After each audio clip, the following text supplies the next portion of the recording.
Insurance markets are repricing environmental risk in 2026. The moment usually comes quietly. A renewal quote arrives. The increase is higher than modeled. The deductible has doubled. Coverage language has shifted. A familiar carrier declines to participate in a layer it previously underwrote. No catastrophe occurred at your facility. No major compliance violations surfaced. But the insurance market has recalculated the future, and it is moving faster than most corporate budgets. The renewal conversation has changed. In prior cycles, insurance increases often reflected market capital conditions. This cycle feels different. Underwriters are asking deeper questions. What flood mitigation upgrades have been completed in the last 5 years? How exposed are critical facilities to wildfire corridors or storm surge? What chemicals are stored on site, and how are they monitored? How defensible are climate-related disclosures? The tone is less transactional and more diagnostic. Environmental exposure is being modeled as forward-looking loss probability, not backward-looking claims history. Lloyd's of London projected that major wildfire claims in California alone would lead to approximately $2.3 billion in industry losses, illustrating how increasing frequency and severity of climate-related events are already eroding underwriting profit margins and pressuring premium pricing. For CFOs and risk managers, the surprise is not that premiums are rising. It is how directly environmental conditions are shaping underwriting decisions. Secondary perils are no longer secondary. Large headline disasters still dominate attention, but insurers are increasingly pricing what they call secondary perils: inland flooding, convective storms, heat-driven wildfires, events that occur more frequently and often outside traditional high-risk zones.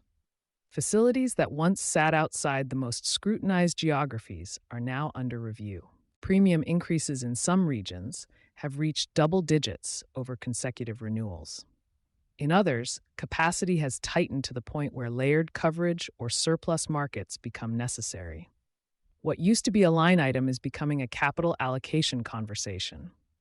A Senate Budget Committee report warned, unless the United States and the world rapidly transition to clean energy, climate-related extreme weather events will become both more frequent and more violent, resulting in ever scarcer insurance and ever higher premiums, highlighting the linkage between climate trends and insurance market dynamics.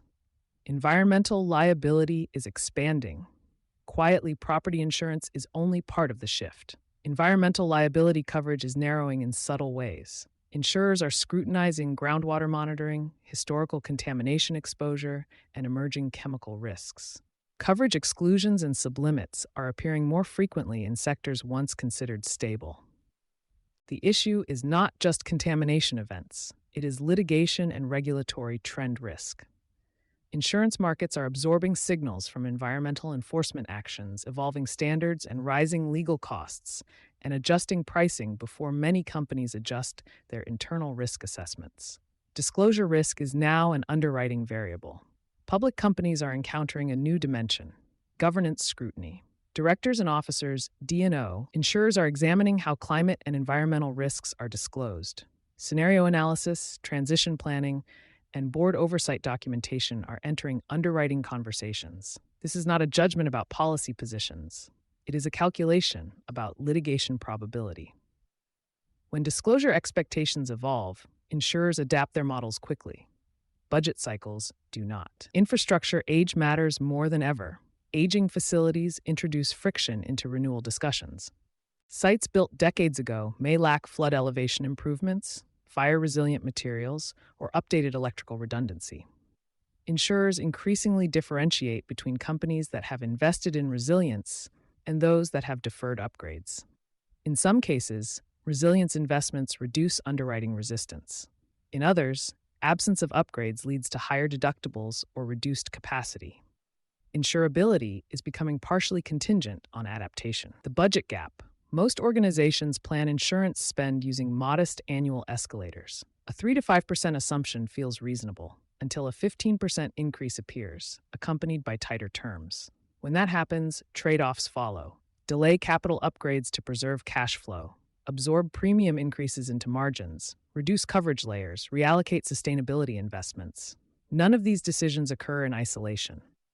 Reinsurers, the insurers of insurers, raised rates by approximately 37% in 2023, in part to account for climate risks, signaling that the risk transfer chain is repricing environmental exposure upstream.